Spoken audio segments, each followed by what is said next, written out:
حضرت عمر رضی اللہ عنہ کی تاریخ سے آپ نے واقعہ سنا ہوگا کہ ایک شخص تھا، وہ اس کے کھیت میں دوسرے جو لوگ تھے ان کا اونٹ جو ہے وہ چرنے کے لیے آیا.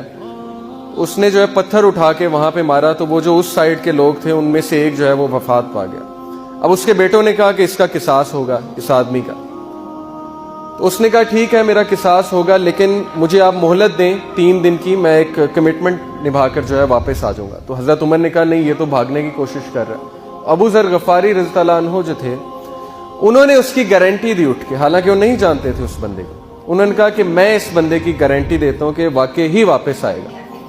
حضرت عمر اور صحابہ بڑا حیران ہوئے، حضرت ابو ذر غفاری کس بات پہ گارنٹی دے رہے ہیں، تو جانتے بھی نہیں اس شخص کو. بہرحال وہ شخص جو ہے چلا گیا وہاں سے. اب 3 دن بعد محفل جمی ہوئی، کورٹ جمی ہوئی، سارے انتظار کر رہے وہ شخص آئے گا، وہ شخص آئے گا. اس نے کہا تھا وہ واپس آئے گا. اب سب کی نظریں ابو ذر غفاری پہ ہیں. ابو ذر غفاری جو ہیں بڑے ریلیکسڈ بیٹھے ہوئے.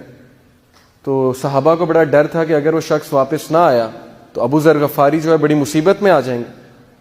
ہوا یہ کہ بس محفل جب برخاست ہونے لگی تو دور سے وہ شخص جو ہے چلا آ رہا ہے اور وہ آیا حضرت عمر کے سامنے کھڑا ہوا. تو حضرت عمر بہت حیران ہوئے، کہتے ہیں آپ واپس کیوں آ گئے؟ آپ کے پاس تو بہترین موقع تھا بھاگنے کا، آپ قصاص کے لیے واپس آ گئے، قتل ہونے کے لیے واپس آ گئے.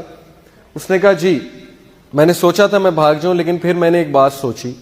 میں نے سوچا کہ یار اگر میں آج کمٹمنٹ نہیں نبھاتا، میں بھاگ جاتا ہوں تو لوگ کیا کہیں گے کہ مسلمان اپنے وعدے پہ پورا نہیں اترتا.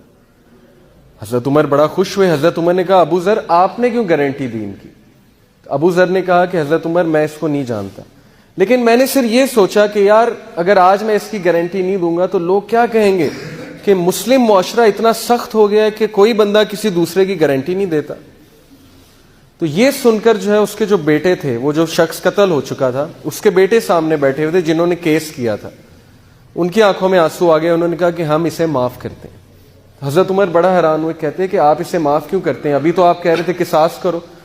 انہوں نے کہا کہ ہم نے یہ سوچا ہے کہ امیر المومنین اگر ہم اسے معاف نہیں کریں گے تو لوگ کیا کہیں گے کہ مسلم معاشرہ اتنا سخت ہو گیا کہ لوگ آپس میں ایک دوسرے کو معاف نہیں کرتے. اب یہ صرف ایک چھوٹی سی بات سے دیکھیں چین آف گڈنس، چین پوری چلی ہے.